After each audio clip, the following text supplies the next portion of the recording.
ഞാൻ പിന്നെ അമ്മയുടെ നിർബന്ധം കാരണം മെയിൻ ഡോക്ടറിനെ കാണാമെന്ന് വിചാരിച്ചു. വെരി നെക്സ്റ്റ് ഡേ പോയി കണ്ടു. പക്ഷെ അവരൊരു രീതിയിലും എന്താ പറയാ, അവര് ഈ ഒരു അവരുടെ ഭാഗത്ത് നിന്ന് തെറ്റാണെന്ന് അവർ അക്സെപ്റ്റ് ചെയ്യുന്നില്ല. അവർ ചിരിച്ചുകൊണ്ട് തന്നെ എല്ലാം കേട്ടോണ്ടിരിക്കുന്നു.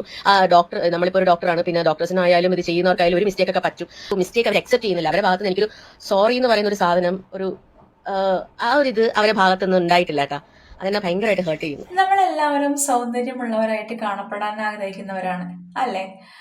ഇന്നത്തെ കാലത്ത് സൗന്ദര്യത്തിന്റെ അടിസ്ഥാനത്തിലൊക്കെയാണ് നമുക്ക് വാല്യൂ തരുന്നതും സൗന്ദര്യമില്ലാത്തവനെ, കളറില്ലാത്തവനെ ഒക്കെ മാറ്റി നിർത്തുന്ന ലോകമാണ്, സമൂഹമാണ് ഇന്നത്തേത്. അതുകൊണ്ട് തന്നെ ഒരുപാട് ആൾക്കാര് തന്റെ ഫേസ് ഒന്നും കൂടി ബ്രൈറ്റ് ആക്കാൻ അല്ലെങ്കിൽ ഒന്നും കൂടി നന്നാക്കാൻ വേണ്ടിയിട്ട് ഒരുപാട് ബ്യൂട്ടി പ്രൊഡക്ട്സിനെയും ബ്യൂട്ടി ക്ലിനിക്സിനെയും ഒക്കെ സമീപിക്കുന്ന കാലത്താണ് നമ്മളിപ്പം ജീവിക്കുന്നത് അല്ലേ? വേറെ ഒന്നും ചെയ്തില്ലെങ്കിലും ഒന്ന് മാസത്തിൽ ഒരിക്കലെങ്കിലും ബ്യൂട്ടി പാർലർ പോകണം, പോകാത്ത ഒരാളും തന്നെ ഉണ്ടാവില്ല അല്ലെ? നമ്മളെ ഒന്ന് ബ്രൈറ്റ് ആക്കി കാണിക്കാനായിട്ട്, നമ്മളൊന്ന് സുന്ദരിയായിട്ട് പുറത്തിറങ്ങാനായിട്ട് ഒരുപാട് ആഗ്രഹിക്കുന്ന വ്യക്തികളാണ് സമൂഹത്തിൽ ഇന്ന് ഉടനീളം ഉള്ളത്. അതിനു വേണ്ടിയിട്ട് എത്ര കാശ് മുടക്കാനും എന്തൊക്കെ ചെയ്യാനും ആർക്കും തന്നെ ഒരു മടിയില്ല. അങ്ങനെ ഒരു ബ്യൂട്ടി ട്രീറ്റ്മെന്റിന് വേണ്ടി പോയിട്ട് അവിടെ നിന്നും ഉണ്ടായിട്ടുള്ള അനുഭവത്തിൽ കിട്ടിയിട്ടുള്ള മുഖമാണ് നിങ്ങളിപ്പം ഈ ഒരു സ്ക്രീനിൽ കാണുന്നത്. ആകമാനം പൊള്ളിപ്പോയിട്ടുള്ള ഒരു മുഖമാണ് നിങ്ങൾ ഈ സ്ക്രീനിൽ കാണുന്നത്. ലേസർ ട്രീറ്റ്മെന്റ് ചെയ്തതാണ്. അപ്പം എന്തായാലും ഈ കാര്യം നമുക്ക് ഡീറ്റെയിൽ ആയിട്ട് നോക്കാം. അതിനു മുമ്പായിട്ട് എന്റെ ചാനലിലേക്ക് എല്ലാവർക്കും സ്വാഗതം.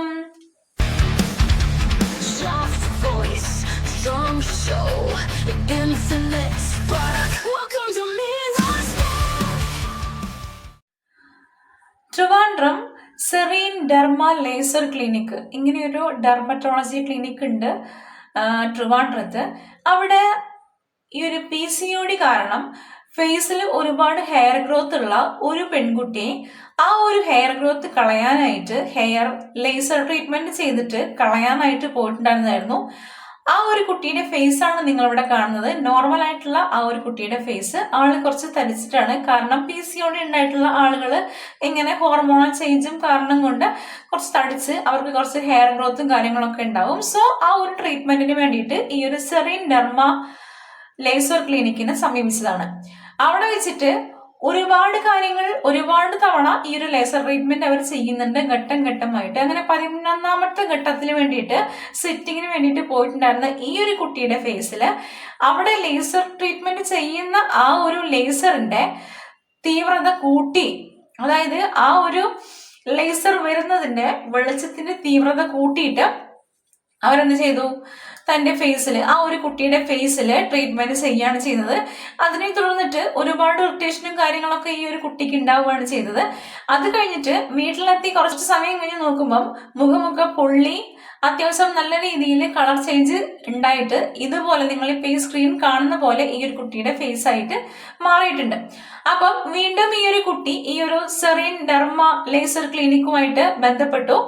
അപ്പം അവര് ഈ ഒരു സംഭവം വളരെ ലാഘവത്തോടെയാണ് പറഞ്ഞു തള്ളിയത്. അതായത് ഞങ്ങൾ ഇങ്ങനെയൊക്കെ ചെയ്യുന്നതാണ്, അപ്പം ഒന്ന് തെറ്റിപ്പോയതായിരിക്കാം എന്നുള്ള രീതിയിലാണ് പറഞ്ഞത്. ഒരിക്കലും ഒരാൾക്കും അക്സെപ്റ്റ് ചെയ്യാൻ പറ്റാത്തൊരു കാര്യമാണ് അവർ പറഞ്ഞത്. അവരുടെ ഭാഗത്തൊരു തെറ്റുണ്ടായി പോയി, അതൊരു മിസ്റ്റേക്ക് ആണ് എന്നുള്ളതൊന്ന് അക്സെപ്റ്റ് ചെയ്യാൻ പോലുള്ള മനസ്സ് ഈ ഒരു ക്ലിനിക്കിൽ ഉണ്ടായിട്ടില്ല, ക്ലിനിക്കിന്റെ ഉടമയായിട്ടുള്ള ആൾക്ക് ഉണ്ടായിട്ടില്ല എന്നാണ് ഈ ഒരു കുട്ടി ഇവിടെ ഈ ഒരു പോസ്റ്റിൽ പറയുന്നത്. സമൂഹത്തിൽ ഇങ്ങനത്തെയും കുറച്ച് ആൾക്കാരുണ്ട്. ഒരു കമ്മിറ്റ്മെന്റും ഒരു സോഷ്യലി ഒരു കമ്മിറ്റ്മെന്റും ഇല്ലാത്ത കുറച്ച് ആൾക്കാരുണ്ട്. ഒരു ഡോക്ടർ, അതിപ്പം എന്ത് ഡോക്ടർ ആയിക്കോട്ടെ, നമ്മുടെ എന്താ പറയാ, നമുക്ക് സാധാരണ അസുഖങ്ങൾക്ക് ട്രീറ്റ്മെന്റ് ചെയ്യുന്നതോ എന്തിന്റെ ഡോക്ടറും ആയിക്കോട്ടെ, ഒരു ഡോക്ടറെ അടുത്ത് നമ്മൾ പോകുന്നുണ്ടെങ്കിൽ നമ്മുടെ പൂർണ്ണ വിശ്വാസം ആ ഒരു വ്യക്തിയിൽ ഉള്ളത് കൊണ്ടാണ് നമ്മൾ ഡോക്ടറെ കാണാൻ വേണ്ടി പോകുന്നത്. യെസ്, ഈ ഒരു പർട്ടിക്കുലർ വ്യക്തി നമ്മൾക്ക് ട്രീറ്റ്മെന്റ് ചെയ്താൽ നമ്മുടെ ഈ ഒരു കണ്ടീഷൻ ഭേദമായി കിട്ടും എന്നുള്ള ഉറച്ച വിശ്വാസത്തോട് കൂടിയിട്ടാണ് നമ്മൾ ഓരോ ഡോക്ടറെയും കാണാൻ പോകുന്നത്. പക്ഷെ ആ ഒരു ഡോക്ടർക്ക് യാതൊരുവിധ സോഷ്യൽ കമ്മിറ്റ്മെന്റും ഇല്ലെങ്കിൽ എന്തായിരിക്കും അവസ്ഥ? അതാണ് ഈ കണ്ടത്. ഇതായിരിക്കും അവസ്ഥ. കുറച്ചു നാൾ മുമ്പാണ് ആ ഒരു പെൺകുട്ടിയുടെ കൈ മുറിച്ച് മാറ്റേണ്ടി വന്നത്. വെറും 9 വയസ്സ് മാത്രം പ്രായമുള്ള ഒരു പെൺകുട്ടിയുടെ കൈ മുറിച്ച് മാറ്റേണ്ടി വന്നത്. അതും ഡോക്ടറുടെ അനാസ്ഥയാണ്. അതുപോലെ തന്നെയാണ് ഈ ഒരു ലേസർ ട്രീറ്റ്മെന്റ് ചെയ്തിട്ടുള്ള ഡോക്ടറുടെ തികച്ചും ആ ഒരു ഡോക്ടറുടെ അനാസ്ഥ തന്നെയാണ് ഈ ഒരു പെൺകുട്ടിയുടെ ഫേസിന് ഇങ്ങനെ വരാൻ കാരണം. ഫേസ് എന്നൊക്കെ പറയുന്നത് എന്താണ്? ഒരാളുടെ ഐഡന്റിറ്റിയാണ്. മുഖം പുറത്ത് കാണിക്കാതെ നമുക്ക് പുറത്തിറങ്ങി നടക്കാൻ പറ്റുമോ? ഒരിക്കലുമില്ല. മുഖമല്ലേ നമുക്ക് ഏറ്റവും വലുതായിട്ട് നമ്മുടെ ശരീരത്തിലുള്ളത്. എല്ലാ പാർട്സും ഇമ്പോർട്ടന്റ് അല്ല എന്നല്ല ഞാൻ പറയണത്, എല്ലാ പാർട്സും ഇമ്പോർട്ടന്റ് ആണ്. പക്ഷേ നമുക്ക് ഏറ്റവും പ്രധാനം എന്താണ്? മുഖം തന്നെയാണ്, അല്ലെ? നമ്മുടെ തലയും മുഖമാണ് ഏറ്റവും നമുക്ക് പ്രധാനമായിട്ടുള്ളത്. സോ അത് എത്ര നന്നായിട്ട് കൊണ്ടു നടക്കാൻ പറ്റുമോ അത്രയും നന്നായിട്ട് കൊണ്ടു നടക്കാനാണ് ഓരോ വ്യക്തിയും, ഓരോ മനുഷ്യരും ആഗ്രഹിക്കുന്നത്. അതിനു വേണ്ടിയിട്ടാണ് ഈ ഒരു കുട്ടി ഈ ഒരു ക്ലിനിക്കുമായിട്ട് ബന്ധപ്പെടുന്നതും. പക്ഷെ അവർക്ക് യാതൊരു സോഷ്യൽ കമ്മിറ്റ്മെന്റും ഇല്ല. അവരുടെ ഭാഗത്ത് നിന്ന് ഒരു തെറ്റ് പറ്റി പോയിട്ട് പോലും അത് അക്സെപ്റ്റ് ചെയ്യാനോ ഒരു സോറി പറയാനോ ഉള്ള ഒരു സാമാന്യ മര്യാദ പോലും ഈ ഒരു ഡോക്ടർ കാണിച്ചിട്ടില്ലേ. എന്താലേ ഇങ്ങനെയുള്ള ആൾക്കാര് യാതൊരു വിധത്തിലും ഒരു കമ്മിറ്റ്മെന്റും പേഷ്യൻസിനോട് ഇല്ലാത്ത ഈ ഒരു ആൾക്കാര് എന്തിനാണ് ഈ ഫീൽഡിൽ തുടരുന്നത്? അതിന്റെ ആവശ്യമില്ലല്ലോ.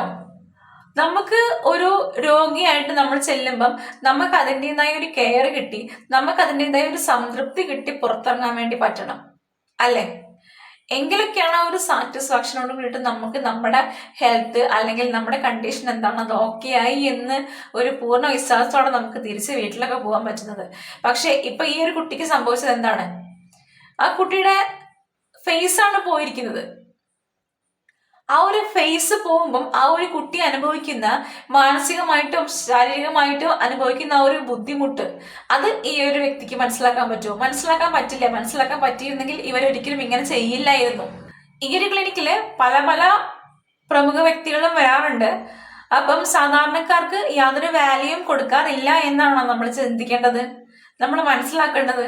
എന്തായാലും ഈ ഒരു കുട്ടിയോട് ഈ ഒരു ഡോക്ടറും ഈ ഒരു സെറീൻ ഡെർമ ലേസർ ക്ലിനിക്ക് ചെയ്തത് തികച്ചും നമുക്ക് ഒരിക്കലും ന്യായീകരിക്കാൻ പറ്റാത്തൊരു തെറ്റ് തന്നെയാണ്. അത് അവരെ അക്സെപ്റ്റ് ചെയ്യാൻ പോലും മനസ്സ് കാണിക്കാത്തത് അതിലും വലിയൊരു വൃത്തികെട്ട പരിപാടി തന്നെയാണ്. എന്തായാലും നിങ്ങൾക്ക് സോഷ്യൽ കമ്മിറ്റ്മെന്റ് ഇല്ലാതെ ഒരു രോഗിയെ എങ്ങനെ നോക്കി മുന്നോട്ട് കൊണ്ടുപോകണം, അവർക്ക് എങ്ങനത്തെ കെയർ, എന്തൊക്കെ രീതിയിൽ കെയർ കൊടുക്കണം എന്നുള്ള രീതിയിലൊന്നും ഒരു ഉത്തരവാദിത്വം ഇല്ലെങ്കിൽ എന്തിനാണ് ഇങ്ങനെ നടക്കുന്നത്? കൂട്ടി പോയിക്കൂടെ? ആളുകളെ ഇങ്ങനെ കൊണ്ടുപോയിട്ട് ചതിക്കുന്നത് എന്തിനാണ്? എന്താ ഇതിനൊക്കെ പറയും? ഒന്നും പറയാനില്ല. ഇങ്ങനൊന്നും ചെയ്യാതിരിക്കുക. മുഖം എന്ന് പറയണതൊക്കെ നിങ്ങൾക്ക് നിങ്ങളുടെ മുഖത്ത് ഇങ്ങനെ പറ്റിയിട്ടുണ്ടെങ്കിൽ അക്സെപ്റ്റ് ചെയ്യാൻ പറ്റുമോ? ഒരിക്കലും ഇല്ല. കഷ്ടം എന്നുള്ളത് എന്താ പറയാം. എന്നെ ആദ്യമായിട്ട് കാണുന്ന ആൾക്കാരാണെങ്കിൽ എന്റെ ചാനലൊന്ന് കയറി നോക്കിയിട്ട് ഇഷ്ടപ്പെടുകയാണെങ്കിൽ ചാനലൊന്ന് സബ്സ്ക്രൈബ് ചെയ്യാനും സപ്പോർട്ട് ചെയ്യാനും മറക്കരുത്. അപ്പം എന്തായാലും പുതിയൊരു വീഡിയോ ആയിട്ട് കാണുന്നവരേക്കും ബൈ.